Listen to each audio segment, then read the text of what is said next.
Welcome back, doctors, to the event review of Such a Joy Is Our Reunion. I have Blaze Alter as my favorite operator because obviously I wanted her and I got her with my bad luck, obviously, but still. So, the new event is out and it is a story that is heavily focused on Blaze. It is not a story despite you being the limited operator, it is a story that I felt was much more focused on Blaze and the welfare operator, that is Xingzhu. I think that is her name, if I'm not mistaken. Yeah, Xingzhu, or however these names are pronounced. So, the essence of the story is basically deciphering what happened to Blaze. You see Blaze and Leitza. Leitza is that blonde-haired girl. You might have seen her in the Lungman arc. If not, she's getting a 6-star alternative very soon, 6 months down the line in global. It's already out on CN server, but yeah, Leitza is very, very cute. At least in this story, she got more fleshed out, and she is a joy to experience. So Blaze and Leitza came to Baizhou, the region where this entire event takes place, and you see Yu working at his restaurant. Yu is pretty chill. He is most of the time a background character who's just cooking and feeding people. Blaze is at the forefront, adventuring, exploring Baizhou with Xingzhu, whatever. Forgive me for my pronunciation once again. And in the middle of it, in the middle of the story, you find Blaze giving a test to become the apprentice of the greatest chef in Baizhou. And then, events happen. Leitza is working on her own case where she's trying to decipher what exactly happened to Blaze's father. Blaze, on the other hand, is also trying to find out what happened to her father. She wants to find out the truth about whether her father was killed or did he accidentally die. Now, we all know Blaze was born and raised in Victoria, as it is mentioned in her guard operator file. But when reading the story, you find out that Blaze is actually from Yan, and she was born in Yan. She is half Yanese, and her actual name is Gu Huang or something. And that is literally insane. I did not expect that at all, especially with her accent.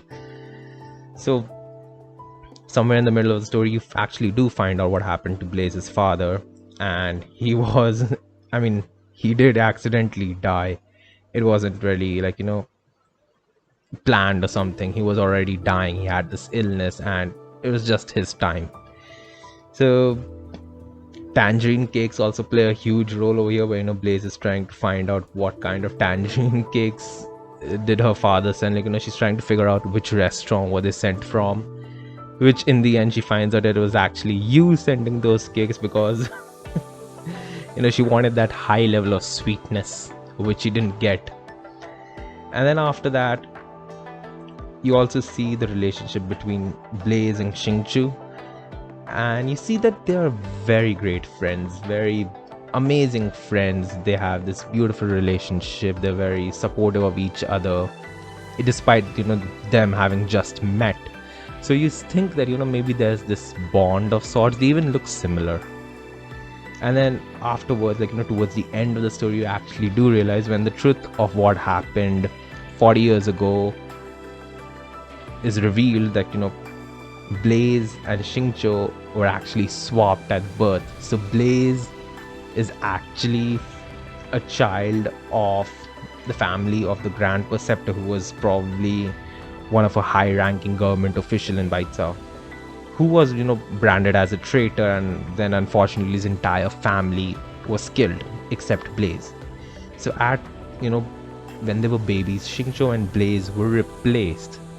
So Xingzhu is actually the biological daughter of Blaze's father, and her biological mother raised Blaze in Victoria. Blaze's entire family is dead, which is actually mind-blowing and sad.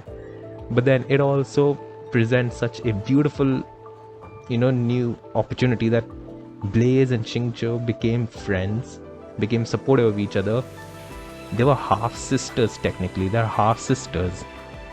And it is just, a fabulous way to reveal it. Like, towards the end, when they revealed it, Blaze sat at the place where her father always sat, and she looked out of the window and she was thinking, like, what did my father just see that he came every day in the morning to look at? And then she saw Xingzhu, and then everything clicked in her mind, and it was absolutely amazing. And it made me tear up. Honestly, it made me tear up. But yeah, that was a great story. I found it much better than where people sows or something like that. The shoe story.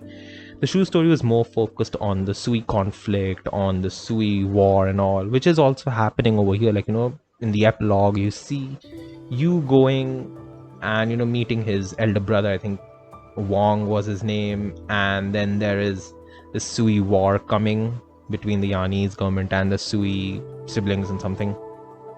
So there is something that is going to happen in the future. I have no idea what's going to happen, but it will happen soon with the presence of Ji, of Chong Yue, of Ling, Nian, Dusk, Shu, Yu. So you have these guys. But yeah, that was in brief a story.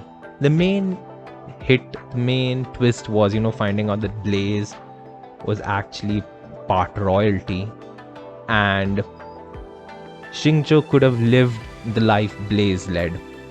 So you also see bits of, regret in Xingzhu. Like, she realizes that Blaze is infected, that Blaze has had to go through a lot, while Xingzhu just, enjoyed spending her time living under Ning, somebody who was also another government official. So there's this sense of deep regret, but then Blaze is like, nah, it's fine, I love my life. Like, she's Blaze, she's amazing.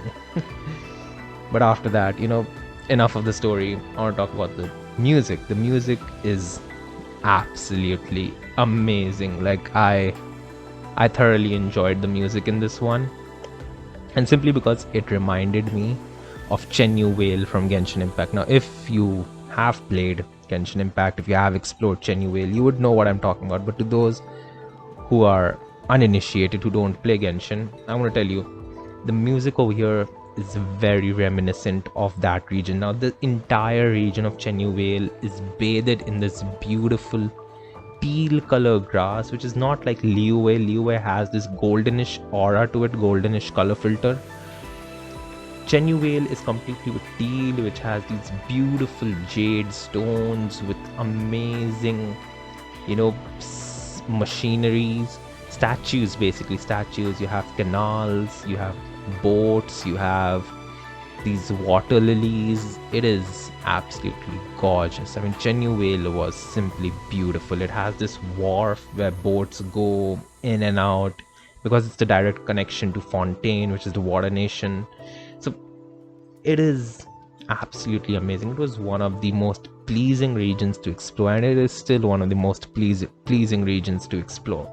So that is what I love about this music.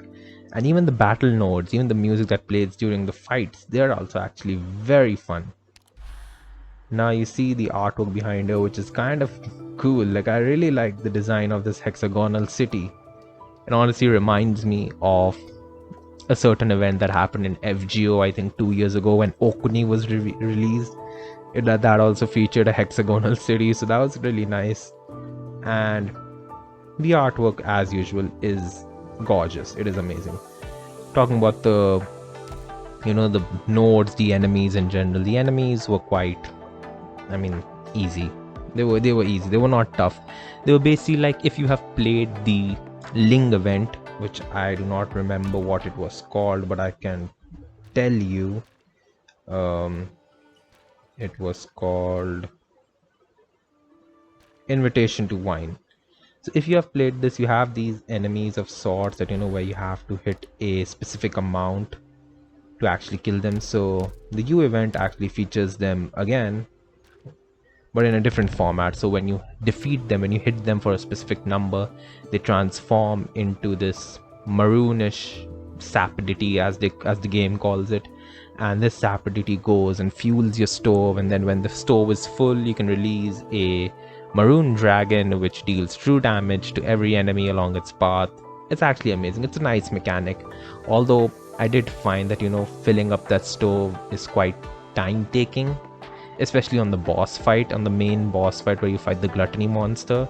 It is quite time taking. Like, I would rather just go brute force the enemies and kill them initially than wait around the stove. Now I don't know how important the stove is going to be in the future nodes, in the X stages, in the S stages, and I'm hoping they will be important, because this game certainly has that annoying thing. Like, in the initial story they'll be like, this mechanic, it just sucks, you can completely ignore it, and then when the X and S stages drops, they're like, haha, sucker, you shouldn't have ignored that. So I'm just waiting to see what happens in the future being next week.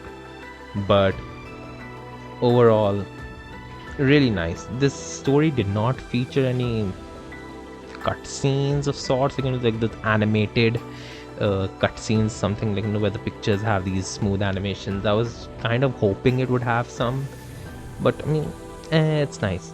There was just one character that I did like, the junior drill master. I have no idea what her name was. Leitza does say her name, but I have no idea what her name was. So she was kind of hot, but she's not playable, at least for the foreseeable 6 months. So if she becomes playable sometime, let me know.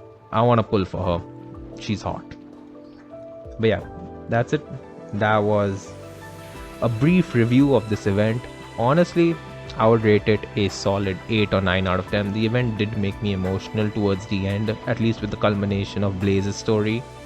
And honestly, I don't feel much about Yu, and given his role in the story, it didn't make me feel much more for him either, because he is barely featured in it.